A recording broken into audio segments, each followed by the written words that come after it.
We are halfway through 2023 so far, so that means we're going to dive into my most anticipated films for the rest of this year. As a caveat though, this will only include September to December movies. The only reason is that I've already done a top 10 most anticipated for summer. You can check out that video up above, and that includes some July and August films. As well, if you want to check out some other videos for the halfway midpoint of the year, we did do a top 10 best films of 2023 so far. That's already up on the channel. Go check it out. Leave your thoughts down below. Hit that like and subscribe button for more. Of course, let's get into this video. Coming in at my number 10 is Wonka. Now, Wonka I wasn't too excited about until I saw some behind the scenes footage and where people were kind of filming it from far away, but you can hear Timothee Chalamet singing and it sounds spectacular. As well, this is directed by the same director who did Paddington 1 and 2. This guy, King, does not miss, and if he's taking on the Willy Wonka world, then I have to imagine that this will be a grandiose, charming movie that will give you all the feels and at the same time make you feel special. That's what Paddington 1 and 2 have done. I imagine Wonka will do the same, and I think Timothee Chalamet is going to absolutely kill it in the role. My number 9 is Next Goal Wins. This is, of course, Taika Waititi's brand new soccer comedy drama starring the like of Michael Fassbender. It kind of feels like it's got a Ted Lasso vibe to it, which I love Ted Lasso, but for me it's Taika Waititi coming back and not doing a comic book movie, which makes me very excited. Now, I'm one of the few that like Thor Love and Thunder. I'm one of the few that didn't love Thor Ragnarok, but what I do love from him so much is Jojo Rabbit, What We Do in the Shadows. This guy does not miss when it comes to those dramatic flares.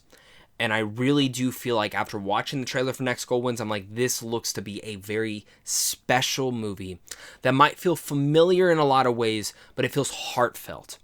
And I'm really hoping that Taika Waititi can bring back that nice nuance that we've known from him before, while at the same time some of that emotion, and give us a surprise here. Again, it seems very, very passion project for him, but at the same time, it just seems like everything that I love wrapped up into one Taika Waititi film. So I'm very excited for Next Goal Wins. My number 8, the new Hunger Games movie, The Ballad of Songbird and Snakes. This is the only Hunger Games book I actually have not read. I read the original trilogy. I really enjoyed the original franchise, even though it kind of teetered off towards the end. This trailer, though, absolutely sold me on this idea, on this concept. I really love that we're kind of going back to Snow's past. I love the actors and actresses involved in all this.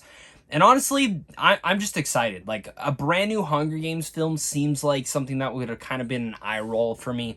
But I'm hoping if this film does good, that maybe we can explore different territories, different elements of this world. Because I've always found that the Hunger Games world itself is one of the most intriguing ones that we've gotten in book and movie form in a long while. And I love post-apocalyptic stuff, so count me in. Now, my number 7, I did not expect for this one to be on my list, but the trailer just dropped for this one, and that is Dumb Money. This is that true story about the GameStop stock and the people who rose it up high and all that sorts of flavor. This movie looks absolutely incredible. Like, flat out, I did, again, not expect for this to be on this list. I wasn't even that excited for it. I thought it was a dumb idea to even make a movie out of. Holy shit, that trailer is greatly executed. And again, it is just a trailer, but the point of a trailer is to make me more excited than what I was before when a film was announced, and now I'm all on board, and the fact that it's in my top 10 most anticipated film for the rest of the year says something. I think I was stupid because Craig Gillespie directs this movie, and I did not know that until I looked up literally right now as I was going to the IMDb page, and he is the director of I, Tonya, one of my favorite films of that year. I love, love, love his directing style, and for me to know that he's doing Dumb Money, I am already on board even more for this. It stars the likes of Paul Dano, Clancy Brown, Seth Rogen, Sebastian Stan, Anthony Ramos, Pete Davidson, Shailene Woodley, Vincent D'Onofrio, Nick Offerman, Dane DeHaan, America Ferrera. I mean, the whole cast goes on and on from there. You got an excellent cast, you have an interesting concept, and Paul Dano, I honestly think this might be his first Oscar nomination for this funny role where he plays a character named Keith Gill, but he's this like YouTuber. I don't know. This movie looks insane, and I can't wait for it. At my number 6 now is The Creator. This stars the likes of John David Washington and is also directed by Gareth Edwards. Now, if you don't know who Gareth Edwards did, he did a film called Rogue One. He also did the original Godzilla film, and the way that this guy shoots scope and spectacle is unlike anything that I've seen a lot of directors do nowadays. I think he has this imountable direction and eye for vision when it comes down to size of things and of everything going on. And the fact that he's taking on a brand new sci-fi concept in a post-apocalyptic world, that makes me excited. And specifically a war against humans and AI. So yeah, it has a Terminator vibe to it, but I really like, when I watch the trailer, I'm looking at it right now as my screen is on, it looks so special. It looks unique. This is a new sci-fi world that we have not gone to yet. I want original ideas like this. And yes, maybe it might borrow from Terminator and some other things that we've seen before. But if Gareth Edwards is handling this and taking on board of it, I can't wait to see how deep this idea goes, how entertaining the idea goes. And the fact that Disney and 20th Century are very excited for this movie. Like the way that at CinemaCon that people came buzzing out after viewing versions and clips of this, that's what makes me excited. But what I will also say is that I know two people who have seen this film. And all I've heard about is that this movie is fantastic. This movie is incredible. This is everything that you want it to be. Now, the only reason it's not higher on this list is because there's a lot of great looking movies coming out for the rest of the year. As well as Gareth Edwards, I'll be honest, I've never fully loved one of his movies. I always end up really liking it. And the two people I talk to have always loved each and every one of his movies. I'm hoping that this is the film that transverts me into a Gareth Edwards fanboy, because I do really like Godzilla and I do really like Rogue One. And I'm really hoping that this is the one that takes it to that next level. But this looks incredible. If you haven't seen the trailer yet, absolutely go check it out. Before we get to my top 5, make sure to leave your guys' thoughts down below. And of course, I do have some honorable mentions because there's always a bunch of great films coming out for the year. So let's dive into those. Of course, first we have Damsel. This is a brand new Netflix movie with Millie Bobby Brown. I'm not super excited for this one, but I know some people who have actually seen test screens of it and quite enjoyed it. So I'm a little bit interested in that. Next up, we have The Marvels. The only two reasons I'm excited for this is one, Nia DaCosta is directing this. I loved her version of Candyman. I love her as a director.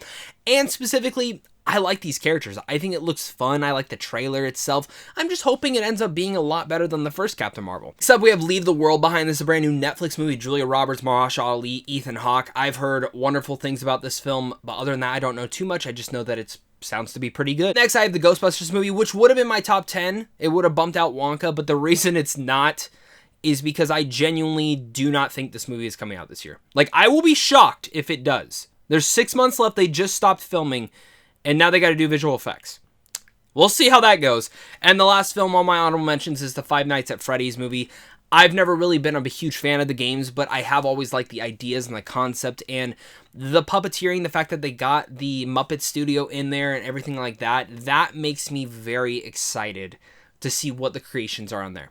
My only caveat is it actually going to be good? Like, am I just going to be like, oh, those are cool, like, puppeteer and animatronics and everything that they made? Or am I just going to walk away and be like, that was the best part of the movie? So, that's my honorable mentions. Let's get back to my list. At my number 5 is Rebel Moon. This is Zack Snyder's brand new movie, which was not originally in my most anticipated for the year because I genuinely didn't know if this film was going to come out this year. It's coming out in December. I really hope Netflix decides to give this thing a wide release at the end of November and then really let it push through for the rest of the year. This looks to be a film that deserves to be seen on the big screen. I know it'll probably do limited. That's what they always do with a lot of their movies, but Rebel Moon just looks so damn special. And for people who don't know, this is actually Zack Snyder's version of Star Wars. The reason I say that is because he originally enveloped a Star Wars idea years ago, pitched it to Lucasfilm, and it just wasn't the right place at the right time. So what did he end up doing? He did what exactly George Lucas did. He just made his own franchise, and that's what Rebel Moon is. And it looks, again, very Star Wars-ish, but in the Zack Snyder world. And he said that there's going to be 2 different versions of this, one that families could watch and one that's R-rated. And I'm excited to watch both versions because I love Zack Snyder. What can I say? I love a lot of his movies. But I'm hoping Rebel Moon delivers on not just the visual effects, because we know we're going to get that. I hope it delivers on actually the world building itself, as well as the characters. Because for me, one thing that I think is lacked in some of his films is some of the characters. Not every film at all, but I think Army of the Dead, if we're looking at that film, he did a lot of world building in there, a lot of like puzzle piecing, but almost every character in there I didn't really care for. Dave Bautista alone was the only one I cared for, and I think a lot of that was more just his performance than anything else. And Rebel Moon looks to be incredible. And there's a couple other things I'm a little bit nervous about with this film. I know that they've said that there's rumors that they're going to film it back-to-back, or maybe they're already filming it back-to-back. But this is Netflix. This is a huge new world. And I'm nervous that they're not going to give the world what it actually needs, and that we're just going to lay off on this film. There's a couple worrisomes on there, but I do think that in the end of the day, Zack Snyder will deliver. Every trailer, every teaser I've seen for this film, every piece of marketing looks amazing. And this looks to be another great sci-fi adventure. Like I was just saying about Edwards is the creator of a brand new sci-fi world, I'm saying the same thing about Zack Snyder's brand new film. My number 4 is The Killer. This is Michael Fassbender's return to big dramatic films. Yes, I know he's doing Next Goal Wins, but I'm a massive fan of when Michael Fassbender goes dark, and this is of course David Fincher's brand new movie, which I've heard is excellent. I'm very excited to see what kind of he pieces together here, because again, it is a darker film about an assassin, and that's about all I need to know. I know David Fincher's making an assassin movie with Michael Fassbender, and that's all I care about. And genuinely, I probably should have done more research on that, but I don't want to know more about this movie. This is the film that I want to just be continued to be surprised by, and I'm happy David Fincher's diving into a territory like this, because Vision is we're going to get something with the dragon tattoo mixed with maybe even Seven in there. And if we get those two elements mixed together, I think David Fincher's here to deliver the goods. Now, my number 3 is Poor Things. Now, again, this is another movie. You'll notice that I just don't do a lot of research on these more independent films. I've seen some teasers and some clips on this movie, and it looks fascinating, but the most important thing for me is that it's directed by Yorgos Lanthimos and stars the likes of Emma Stone. And it's like a horror, romance, sci-fi comedy in a kind of route. And I don't know what this is, but this trailer looks like it's like his version of Frankenstein. And I'm all for this.